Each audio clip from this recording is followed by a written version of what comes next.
Hello, hello, my lovely angels. This is your girl Sim back with another episode of the Sim Squad. Hi.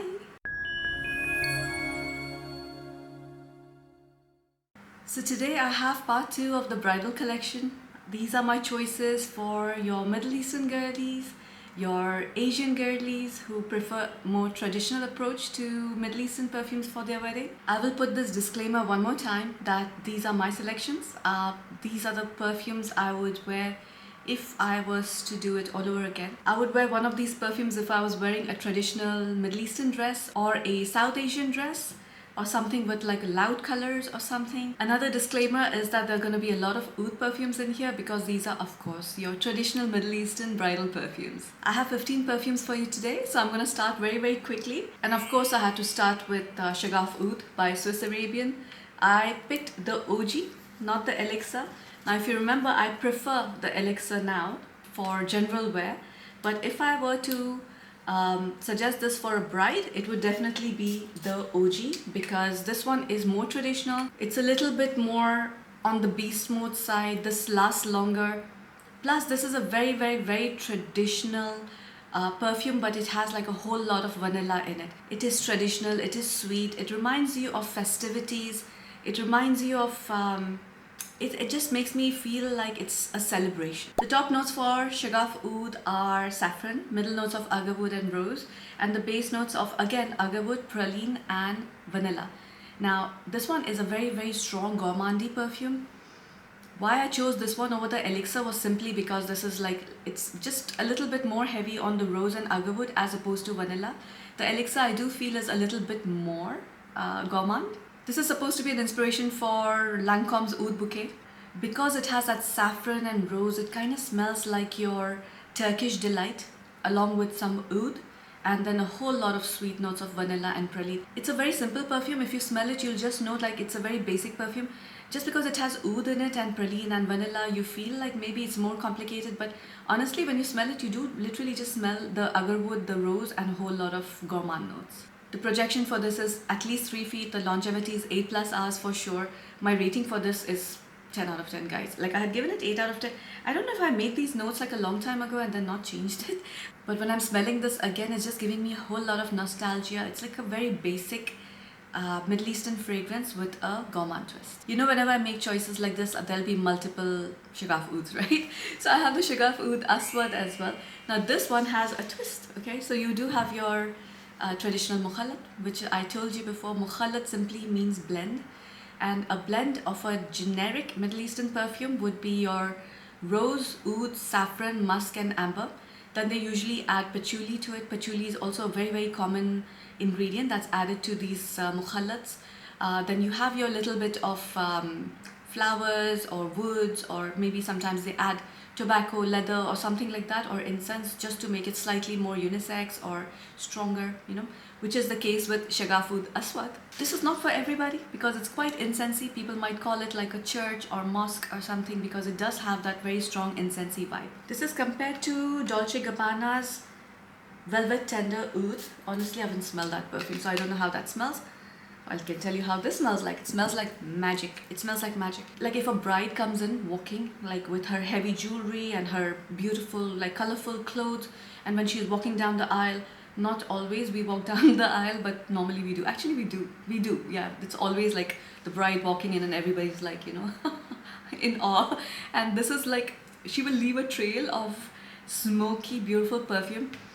I'll tell you another thing about Middle Eastern brides and South Asian brides. We do use a lot of bakhur or incense on ourselves before we wear the perfume. We also mix like these perfumes with traditional oud oil, which is very potent. If you buy the original, it's like a tiny little thing. It's going to cost you thousands of dollars, you know. And usually in the family we have like this heirloom. We have an heirloom, so it's like passed on from generation to generation, that little oil, because you just need a little bit of it and it just adds like so much more depth to your perfume. The top notes for this are rose, saffron, woody notes and thyme. Middle notes of rose, agarwood, patchouli, cumin, coriander and jasmine. Base notes of oud, leather, amber, sandalwood, musk and vanilla. So yes, this is a lot more complex than your original Shaghaf Oud. The difference is that this is slightly more rose heavy. It is definitely quite smoky.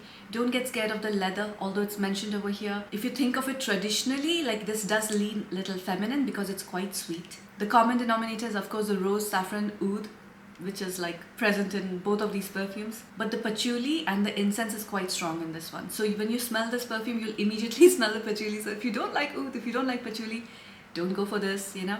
But I don't know anybody who's purchased Shaghaf Oud Aswad, which is the black one. Aswad is a color, by the way, yeah. So you have Ahmar, Azraq, which is like all colors. I don't know anybody who purchased the Aswad and didn't like it. Yes, it's a very occasional wear, which is why I've chosen it for this. It's very, you would wear this for events or like, you know, definitely some important thing. It's not a daily wear perfume. This again is 10 out of 10 for me. It is a beast mode. So this projects, let's say 4 to 5 feet, and the longevity is 10 plus hours. I'm not kidding. This again is a 10 out of 10 for me, and it's definitely a bridal perfume. Moving on to French Avenue and fragrance world, I have chosen Miraj. Of course, I had to choose this.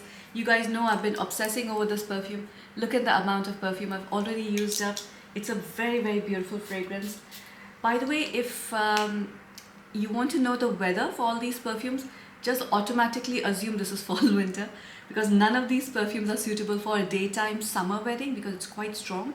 When you smell this perfume, all you smell initially is like your coffee, cardamom, which is your kahwa, and then you have your jasmine and oud. That's what I smell. But the more it dries down, it starts getting more incensey and sweet, so your vanilla starts revealing itself, which is why I really like this perfume, because although it's a little serious, it's a little poshy, you do feel there's the Middle Eastern vibe in this is like quite strong. You just think of like Bedouin life. You immediately think of prince and princesses like living in tents, you know, that generation like in the desert.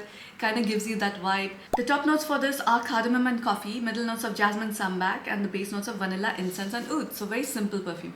But when people will smell it, they'll not think it's a simple perfume just because it has that coffee and cardamom, which kind of creates this complexity around it. But because it is so beautiful and because it smells dark, it smells deep, it smells very, very traditional, I would love to see a bride wear this. Personally, I would love to wear this if like this was released back when I was getting married. I would have definitely used this as one of my perfumes. In the end, you know what, like for the part one, I did say I chose one if I had to like just choose one, and which was the Her Confession by Latafa. I'll tell you in the end, out of all of these, which one I would choose if I had to wear one perfume for myself. You know, if I had to do it all over again with Ali, this would be like the perfume. Not this, I'll let you know in the end. This again has a crazy projection, like 3 to 4 feet for sure. Longevity is 8 hours. This doesn't go away from your clothes, as a matter of fact, it's gonna last the next day. The incense in this is not very churchy, so churchy or mosque-like, as opposed to your Shaghaf Oud Aswad, which is like very, very incensey, very traditional incensey. This has incense, but it smells more like a bakhur. This 10 out of 10. Don't even have to speak too much about it. Wow, I'm going faster than the other lot I had done. I'm already done with 3 perfumes. The next one is a very, very new one in my collection. This was sent to me by Fragrance World. And this is the, please don't judge the bottle for this compilation. This is the Nudo Exotic Flowers. Yes, this bottle is terrible for the perfume that's in it. The perfume is gorgeous, it's mysterious, it's dark, it's very goth, it's very beautiful. But packaging, and this thing kind of pokes you. And somebody told me that it pokes them, and you're right, like when I'm holding it, like, you know, like I might actually pull this off, but I'm afraid that I'll break this whole thing. This one is a spicy aromatic perfume, and it's very, very traditional, but it has like this tobacco, which is a gorgeous tobacco. The top notes for this are pink pepper, red fruits, and black pepper. Middle notes of cognac and hedione, and the base notes of tobacco and vanilla.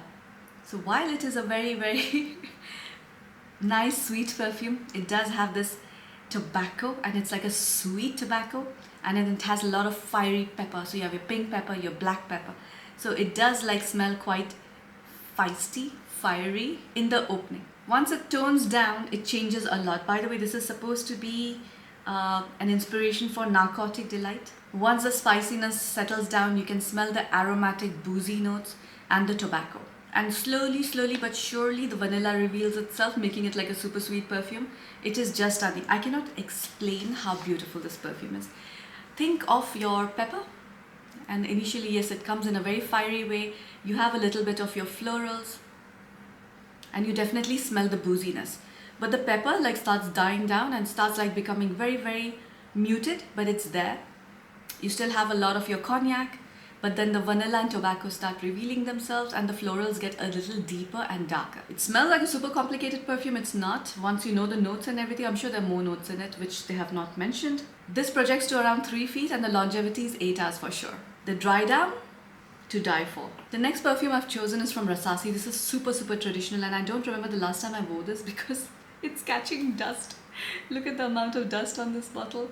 It's crazy. Like, I don't remember when I picked this up last, and you can see from the usage as well. It's called Morhaf by from the Qasamat collection. So this is Qasamat Morhaf. This is as traditional as it gets, like basic, very, very basic traditional. Of course, it has like a lot of notes in it, but overall, when you smell this perfume, you just know it's a Middle Eastern perfume. It's something that you smell a lot. I had to add one of these, like a super traditional one, because these normally come in oils over here. This is just packaged as a perfume. It's easy to use. And I usually pick this up only when it's Eid or like a very, very super traditional event or like gathering or weddings, as a matter of fact, you know. The top notes for this are raspberry, bergamot and lemon, so it opens like slightly fresh. Very quickly, the rose pops in, and the rose is the dominant note over here. And you have your orange blossom, tuberose, geranium, jasmine and pink pepper. And in the base, you have your oud, amber, musk, patchouli, sandalwood and vanilla. So yes, again, it's your mukhallat, but with added freshness, a lot of florals.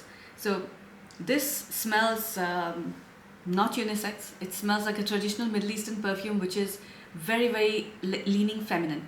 Although I will let you know that men over here do wear perfumes like this, you know. You know, the more it's like getting old, it's kind of getting better. I mean, I do like it, which is why I'm putting it in this compilation, but I'm just telling you, like on daily wear, you would not pick this up. Now, you'll find like a lot of similarity in all these perfumes because again, that mukhallat, that 5 notes is always there in traditional Middle Eastern perfumes. And then you have your added notes. So if your nose is finessed to Middle Eastern fragrances, you'll smell a world of differences. So I don't find this similar to Shaghaf Oud or to, which other perfumes did I review right now? Any of these perfumes, as a matter of fact. This one is more floral. It's very, very fresh because the opening is super, super citrusy. But it dries down to your very heavy rose geranium perfume along with your oud in the base. So if you're thinking of like a very, very traditional blend, if you want to go completely traditional route, choose this one. Like if you want to not think too much and just be like, I want to smell Middle Eastern, like a Middle Eastern bride, wear this one. But I would recommend using Bakhur all over yourself before you spray this perfume because you're going to smell divine. And again, Beast Mode perfume projects like 4 feet, longevity 8+ hours. This is not going to come off your clothes till you wash it. The next one is a perfume I got recently, and you all know I'm in love with this one. This is the Rose Mystery Intense by Al Wataniya. Now, Al Wataniya is a brand that I've not looked into too much, but whenever I do, they normally have a perfume that I've already smelled before, usually an inspiration. You know, Atomic Rose. We have seen many, many inspired perfumes for Atomic Rose. This is the same, but different. They always create a slight twist, which I love. In this case, it's a slight peppery with a lot of strong citruses. So in the opening, you get like a strong citrus note with the rose. The rose is a constant. You feel it like through and through, but it has this mystery note in the background. I do feel it's like pink pepper or black pepper. I also smell a little bit of tobacco, like a little bit. Like I know, like maybe it's not tobacco, maybe it's some synthetic note that imitates tobacco, but I can smell it. And that's like the mystery note, the pepper along with that tobacco that makes this perfume beautiful for me. I have smelled so many dupes. Don't like any of them. This is the one I prefer and absolutely love for Atomic Rose. The top notes are Mandarin Orange and Sicilian Bergamot. Middle notes are, listen to this, Bulgarian Rose, Turkish Rose and Rose Oil. So a whole lot of rose. And then you have Egyptian Jasmine and Jasmine Sambac. So 2 different jasmines. And then you have in the base your Georgie Wood, Akigala Wood, Madagascar Vanilla, Frankincense and Ambro Fix. Now, as the name suggests, it is a rose dominant perfume, but it has a fresh notes and it has like the slightly peppery, spicy, it's actually not even spicy. It's like a very peppery with that tobacco note, which I absolutely like think made this perfume. And your notes in the dry down, your Akigala Wood, your Georgie Wood, your vanilla, your frankincense, amber, this all are like very mysterious because it's slightly aromatic because of the frankincense.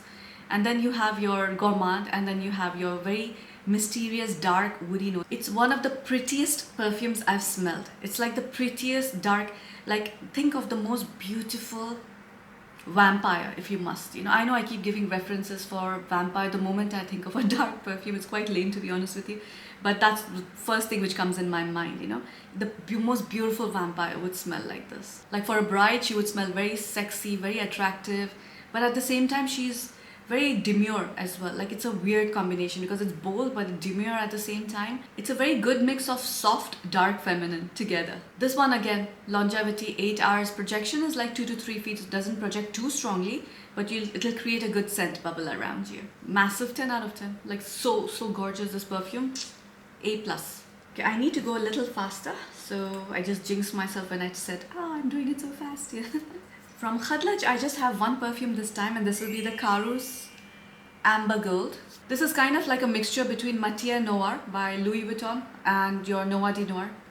Same kind of category where it's like dark, mysterious. This I would say would lean unisex, by the way. A bride and groom can share this perfume. I do feel as a bride it would smell better.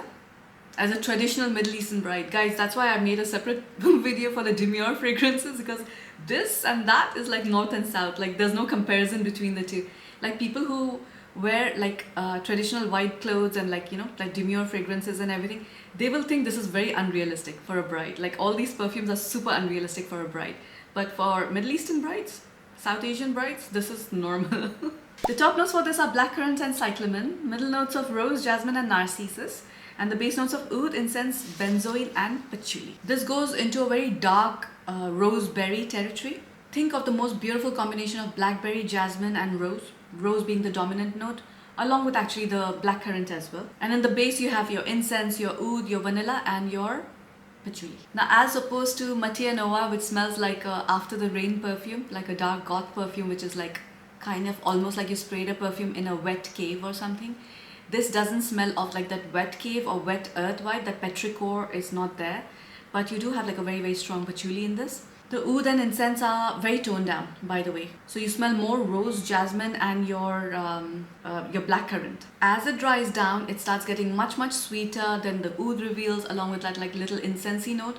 But the dominant notes of jasmine, rose and your blackcurrant, they remain. Which is why I love this fragrance, because it has a dark twist. Yeah, this is definitely a bridal fragrance. It's so beautiful. It's very intoxicating. It's very alluring. It's very like, you would it'll turn heads. Like you will want to see, like, I mean, of course you'll see the bride, but you know what? When she's coming down, you'll definitely smell her before you see her. The projection for this is a good 3 to 4 feet, longevity 8+ hours. This is, wow. Like it's gotten like so much better since I first tried it, and I have not been using this perfume at all. I'm being very honest with you. Look at that. Like it's a gorgeous fragrance, but like I need to, especially now that it's fall winter over here. It's fall actually, but it's our winter, but for you guys this is not even fall. It's like the beginning of fall. I'll tell you why. Because the daytime temperature over here is 30 degrees, but the nighttime temperature is like 16 to 18 degrees Celsius, not Fahrenheit. So it's not that cold, but for us this is winter. This is what we get, you know. No, the temperatures will come down slightly more in Jan. Jan is the coldest month. So daytime temperatures will be like 21 probably, but nothing less than that. We're not going to be like 14, 15, you know, during daytime. Next, I've chosen a very strange perfume. Again, this one is not for everybody.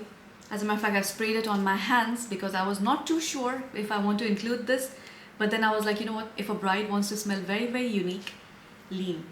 Leen by Latafa. Oh my goodness. First of all, this bottle is insane. I love it. Lantern or whatever it is. It opens very herbal. It opens very much like a kind of a salve you'll make to put on someone's body with the mortar and pestle. I'll tell you why. The top notes of this are turmeric, bergamot, pink pepper and jasmine. If you would grind ginger and turmeric, but not turmeric powder, the turmeric, the actual, what is it, a vegetable or a spice, you know, but the actual one, you know, you use that in the mortar pestle, and when you blend it, that's how it smells like. It doesn't smell like turmeric powder. The opening is very strange, which is why you feel maybe this is not suitable for the bride, but hang on. Moves to the middle and base and changes completely, and it becomes one of the most beautiful strange perfumes. The mango in this is like a beautiful green mango, and then it has like these hints of beautiful white florals. Let me tell you the notes for this. Top notes are turmeric, bergamot, pink pepper and ginger. Middle notes of mango, jasmine, tuberose, black pepper and osmanthus. And the base notes of sandalwood, musk and incense. This definitely leans more Far Eastern. It smells more Oriental. Doesn't smell Middle Eastern. But I would still qualify this as a perfume that can be worn by Middle Eastern brides or South Asian brides. We actually have like these bridal traditions. You go through these pampering sessions, right? So you have massages. Not necessarily massages, you get massaged sometimes if you're lucky. Like I was, my mom was like, no, you have to do everything, to relax you. Then you have this paste that you put all over your body, which includes like turmeric, jasmine oil. I don't know what it's called. It's called uptan, sorry, I know what it's called. It's just my morning brain, which is weird. It has like a lot of like sandalwood, like different like things that enhance your complexion, relax you. The smell is like beautiful. This Leen kind of like reminds me of those traditions, which is why I chose this. By the way, after those many days of those pampering sessions, like it goes on for, you do it for minimum 3 days, but for me, I think I did it for like 7-8 days. It was like insane. Every day you're sitting in this, marinating like literally like a chicken, with all this stuff on yourself. After you get your massage, you get this and then you take a shower and then you fall asleep because you're like so relaxed, So yeah, you literally become lifeless. Like after the bath, you're just like so relaxed. So thank you, Mom, for taking care of me during that time. But this reminds me of those traditions. And on your wedding day as well, no matter how much you wash yourself with soap, this, that, your skin starts smelling of all these ingredients. It's slightly herbal, slightly sweet because of the sandalwood and everything. It's just a beautiful fragrance on yourself, and on your wedding day you start smelling of that because you've been doing this whole ritual for such a long time. If you've gone through those rituals and everything, and if you wear Leen on top, it's gonna be amazing. I completely like diverted from what I was saying. Anyhow, so this Leen perfume, so initially, yeah, it does have those ginger, turmeric and your the black pink pepper combination. Changes quite a bit. You start smelling the mango. It almost smells like mango tea, like steeped mango. And then you have like whiffs of jasmine and tuberose. It's not strongly, heavily dominant by jasmine and tuberose. And in the base, you have a beautiful incensey sandalwood. And it's not your bakhur, the Middle Eastern incense. This is more of like your Far Eastern incense. And all of this is rounded up with a beautiful light musk. Gorgeous fragrance. Projection is like 3 to 4 feet. Longevity 8+ hours. Again, 10 out of 10. Beautiful. Stunning. Very strange perfume, so this is definitely not a blind buy for anybody. And even for a bride-to-be, don't just take my word for it, because out of the entire lot, this would be the weirdest pick of the lot. Next is a perfume I've not visited for a very long time. This is again from Latafa, and this is Bayaan. Now, I would probably layer this with your oud oil, but this again is a very traditional Middle Eastern perfume. But let's just make it a little fresher. Make it a little bit more girly girl. Make it somehow pink in color. This is the best way I can describe Bayaan to you. It's like all the traditional Middle Eastern notes, but then make it pink. Like it just became like very girly girl. The top notes for this are cassis, lychee and pink pepper.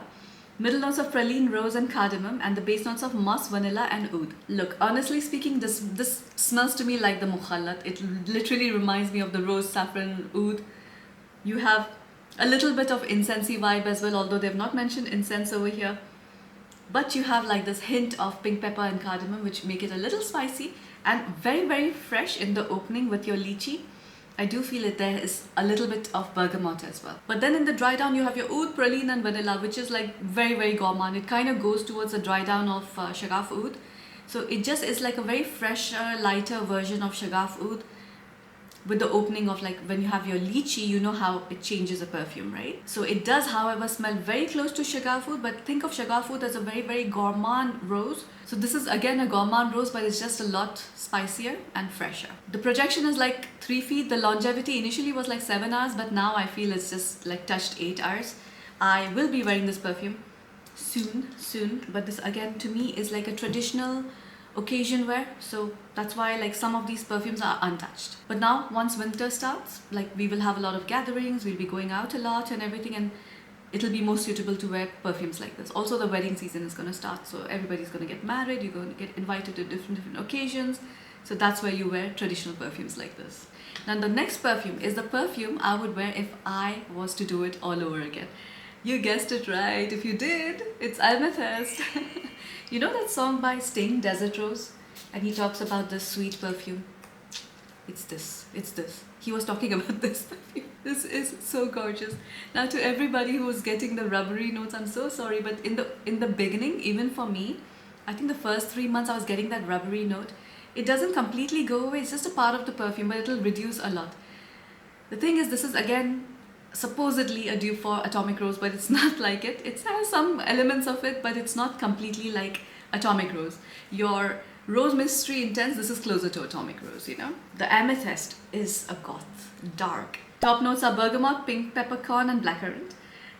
Heart notes of Turkish rose, Bulgarian rose and jasmine, and the base notes of agarwood, amber and vanilla. You smell this perfume, you can't stop smelling it. It's, first of all, it's like super cold. It's not warm at all.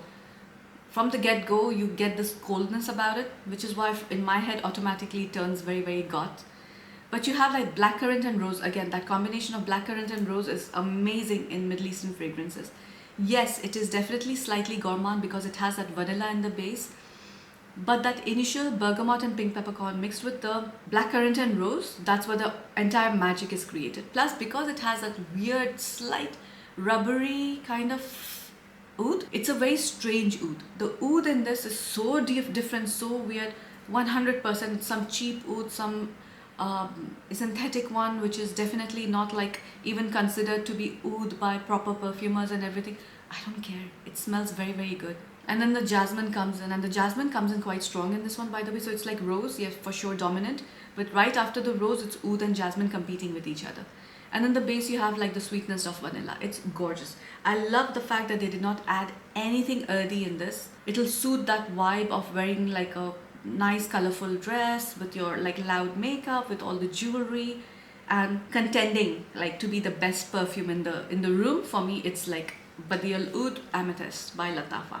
But knowing me, you know what I would do? I would mix it with the next two perfumes that I'm going to show you. So probably I would like wear this all over, and then throughout the day, because I get bored easily, I would keep switching up and spraying different perfumes. My bridesmaid would be carrying one perfume each and like spraying it on me just to make me like keep like, you know, I'm bored of this perfume, let's change it, you know. So yeah, initially it would be this. Next would be Ameer Al Oudh. This had to come. This had to come. Although this is like, I would say, the sweetest, smokiest oud you'll smell ever. It has a magical quality about it. So whenever I think of a bride, I need her to smell intriguing. It should be, whenever people come near her, if she's passing by or something, you should smell her perfume and feel like she's the queen for the day. This is queen for a day as well. It's very basic. It's a whole lot of sweet notes, vanilla. I don't even know what else is there, but like the praline, I'm sure there must be praline in this. Vanilla praline with oud and a whole lot of smoky notes. Let me find you the notes for it. So the opening is woodsy notes and agarwood, middle notes of sugar and vanilla, and the base notes of agarwood, sandalwood and herbal notes. Herbal notes, when they say it's not even herbal, I would say it's like a little aromatic note, like a little bit, like a hint of aromatics. But basically what you have is like a super heavy, heady agarwood with lots of like dark woods, your vanilla, your sugar and smoky notes. That's it. Basic perfume that smells intoxicating.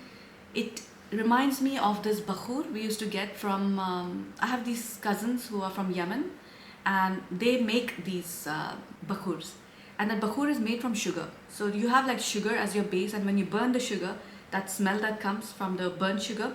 But then you have your traditional notes as well in this, which is the oud. It's as simple as that. To me, this is a very intoxicating fragrance. To wear it on its own or to use this as layering. So yes, my initial perfume would be Amethyst. Maybe by halfway through, I would top it off with Ameer Al Oudh. Ameer Al Oudh again is projection of 3 to 4 feet, longevity 8+ hours, 10 out of 10. If you want to smell amazing during fall winter, get this one. Spray one spray, please, and then see how it goes. Yeah, very strong perfume. And then later in the evening, while dinner is being served and everything, I would start spraying Majd Al Sultan on myself. I know I'm being so weird, but yeah, this is what I would end up doing. Majd Al Sultan, I finished it quite a bit, by the way. Although the bottle is velvet, you can see through it. Now Majd Al Sultan, it is similar to Ameer Al Oudh in certain ways, but this is very heavy on the aromatics, which is why I would spray this only after dinner is served, because this is when I would want to smell stronger, you know. So when I say aromatic vanilla, what do you remember? Don't you immediately think of Nebras? Yeah. This does smell a little bit like, not Nebras, sorry. Nasheed. I don't know how many times I've made that mistake. Nasheed. So this kind of smells like Nasheed, but Nasheed is just a portion of this perfume. So definitely Nasheed smells like this, but Majd Al Sultan is Nasheed plus a lot of other notes, right? So the top notes for Majd Al Sultan are smoke and tobacco, middle notes of incense, myrrh, pepper and saffron, and the base notes of resin, amber, fir and cedar. The weirdest note that you can think of, like myrrh, pepper, saffron, resin, fir, cedar, and then you have your smoke, tobacco along with your incense. What a beautiful fragrance. There's no oud in this, but I will tell you one thing, the incense in this is definitely the bakhur. It's not just a random incense. This incense definitely has bakhur, has oud in it. The tobacco is a beautiful tobacco. Yes, it's definitely smoky, but I think the smoke note is separate and the tobacco note is separate. So the tobacco is not a burning tobacco. And usually in perfumes, when they say the note tobacco, they usually mean the extract from the tobacco leaves, right? It's not the smoky note unless they mention smoke. So this one is like super heavy on aromatics and spices, and then you have your bakhur, which is the incense, and you have your little smoky tobacco notes. And then the dry down is super woody and slightly sweet. This is one of the most unique fragrances ever. As a matter of fact, the bride and groom can wear this together. Or for example, if I was wearing Amethyst, later on Ameer Al Oudh, and in the evening Majd Al Sultan, Ali could be wearing Majd Al Sultan all along. Majd Al Sultan, 10 out of 10, never will go away from my collection, ever. Now the last perfume on the list is, I had to include this because Noir du Noir, you know, very traditional Middle Eastern, lots of people wear that. So I included Club de Nuit Intense. Of course I had to add this one. This is an intriguing, dark, I usually add this as a clubbing scent. Normally in all my clubbing videos or going out at night perfumes or date night perfumes, this will be in that. And for the same reason, it's in this one as well. I would want the bride, if she wants to smell more modern but have that like little Middle Eastern touch, this is the perfume for you. It does have like this traditional Arabian thing in the background, but the front is very modern. This perfume has like a different kind of elevation altogether. The top notes for this are rose, saffron and geranium, cold rose and geranium. Middle notes of nutmeg, pepper, violet and caraway, so slightly spicy notes come in the middle. And in the base you have agarwood, amber, patchouli and vanilla. So very earthy oud with sweetness. So 100% this is a rose, geranium, saffron forward perfume. That's all you smell from the beginning till the end. But as it starts drying down, you start getting these spicy notes in the middle, and then the dry down you start getting the sweet notes along with the agarwood. And in the final dry down you have like a beautiful combination of rose, oud and earthy notes. If you have not smelled this perfume, the cap is very strange. It never sits properly on it, you know. But if you've never smelled this perfume, you must get a sample, try it. But again, this does have oud and it has like a strong oud. It's not barnyardy, it's not poopy. This is like a modern, very beautiful oud. By the way, I think I forgot to mention, I might add like this little one thing in this review. If the oud is ouding too hard, you know, so I'll mention if it is like a animalic oud or not. Or maybe not, because I don't think in any of these perfumes the oud is barnyardy or animalic. So forget that I said that. Like none of these, let me just mention it as a disclaimer. None of these perfumes have animalic oud. They all are very nice woody oud or smoky oud. That's it. Club de Nuit, by the way, is one of those perfumes that I've been wearing a lot of late. I used to use this a lot and then I completely forgot about it. And recently I took it out to smell it. I was like, okay, when I was shuffling around the perfumes, that's when I sprayed it again. I'm like, I almost have forgotten the smell. And when I sprayed it, I'm like, why am I not wearing this? And I started wearing it again. So this is definitely going to qualify as a noir, dark. It's very much the vibe of the bottle as well. It's noir. Projection is like around 4 feet. Longevity, definitely 8+ hours. This is again a 10 out of 10 fragrance for me. It's a beautiful bride. She's definitely going to be a bride who doesn't listen to her family. Yeah. Again, you know, in the last video I made one non-conformist. This is a non-conformist over here. She's like, I'll do whatever I want. She's probably going to be a little bit bridezilla as well. Actually, you know what? I wouldn't have mind wearing this perfume either for my wedding. But you know what? I'll stick to the traditional route. It would be Amethyst with Ameer Al Oudh and Majd Al Sultan. So that's it for today, guys. I thought I was making this video much faster and I thought I was doing a good job till I realized I did not, because I can see how many minutes I've recorded and it's not short at all. Editing's gonna be fun. I do hope you enjoyed this video. I know I don't get like too many views because haul videos are the ones I actually get maximum views. These are the perfumes, the compilation videos I make is just for fun for you guys. Also, it gives you a little bit more perception value, you know. When I categorize these perfumes in different genres or categories or compilations, you get a better idea of how the perfume smells like. So when I say traditional bridal, now you know all these perfumes are super traditional. I'll see you in the next one, guys. Bye.